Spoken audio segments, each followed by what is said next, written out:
It's easy to forget just how ridiculously lucky we are to even exist. And I'm not just talking about being on the right planet. I'm talking about existing at the perfect scale. This tiny, super finely tuned slice of reality that makes, well, everything we know and feel possible. Today, we're going to dive deep into that magic zone. All right, so here's how we're going to break it all down. First, we'll look at the two universes that make up our reality. Then, we'll zoom into our home turf, the magic zone. We'll see how it's perfectly tuned by our star, built with the perfect element, and even has its own shield. And then, we'll get into the big question. What does it all mean? So let's start at the beginning. When you think about the universe, right, your mind probably jumps to one of two extremes. Either the impossibly huge. On one side, you've got the giant stuff. We're talking planets, stars, whole galaxies. It's all governed by gravity, this kind of sluggish, predictable dance. But then, on the other side, you have the tiny stuff, the quantum world of atoms and particles, and that place, it's not predictable at all. It's ruled by pure chance. It's chaotic, weird, and totally uncertain. So, that raises a pretty big question, right? If reality is defined by these two wild extremes, where the heck do we fit in? I mean, we're not a galaxy, but we're also not just a random atom bouncing around. So where do we belong? Well, the answer is we're in this special place right smack in the middle. Let's call it the magic zone. Okay, so this middle ground actually has a name. It's called the mesoscale, and it is, for all intents and purposes, our home.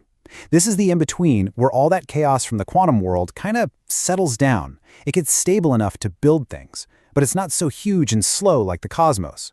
It really is the Goldilocks zone, the only spot where something as wild and complex as life could even happen. And this quote just nails it, doesn't it? The truth lies in the magic of the in-between. It's not about being super big or super small. The real action, the stuff that really matters for us, it's all happening right here. But here's the kicker. This magic zone, it's not a fluke. It's not an accident. It's the result of some seriously fine-tuned conditions. The first one is something the source calls a custom energy gradient. Basically, it's all about getting the right kind of energy. And that story starts with our sun. Yeah, see, not just any old star would work for this. Our sun gives us that perfect Goldilocks energy. It's not too hot, not too cold. Let me show you what I mean. Okay, so imagine if our sun were hotter. It would just blast us with intense X-rays and gamma rays. Our DNA, our proteins, they'd be shattered instantly. Life? No chance. Now what if it were cooler? Well, its energy would be so faint, so weak, it couldn't even kickstart the basic chemistry of life, like photosynthesis. The lights would just be off. Game over. And check this out. This chart shows it so clearly. Look at where the sun's peak energy hits. Bam! Right in that sweet spot of visible light. Not up in the dangerous high-energy stuff, and not down in the weak, low-energy stuff. It is the exact amount of juice needed to build life up, not tear it down. I mean, I just love this quote. It takes that science and turns it into something beautiful. The very same energy that lets us see the universe is the same energy that built us. It's almost like the universe is handing us a flashlight and saying, "Here, take a look at what I made." Okay, so that's pillar number one. We've got the perfect energy source. But what are we going to build with? You need the right building blocks. You need the perfect element. And that element is carbon. You know, the stuff that was literally forged inside dying stars and flung across the universe. It is the ultimate middle scale, mesoscale building block. It's not too simple, not too reactive, it's just right. So what makes carbon so special? Why this one element? Well, a few things. First, think of it like the ultimate Lego brick. It has 4 connection points, so it can build these amazing, complex 3D shapes. Second, it's both strong and flexible. It can make super long, stable chains, like DNA, but it's not so rigid that it can't change. And third, it can break apart and stick back together in new ways. And that's metabolism. That's life.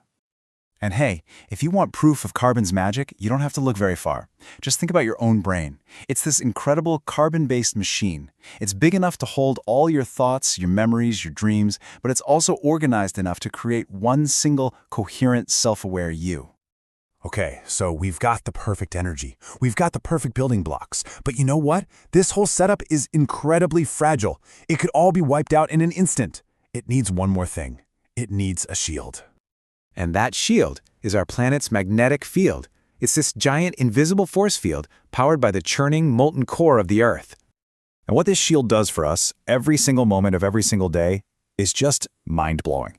It's constantly deflecting this thing called the solar wind, which is basically a stream of particles shot from the sun.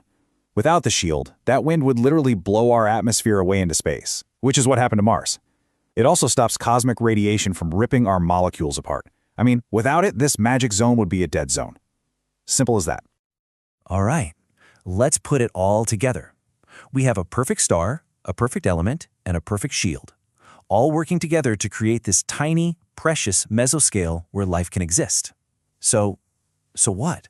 Why does any of this really matter? Well, there are a couple of really powerful takeaways here. First is this idea that our bodies, our physical embodiment, isn't some random side effect. It's necessary. This body you're in right now might be the universe's only way of waking up and seeing itself. And the second thing?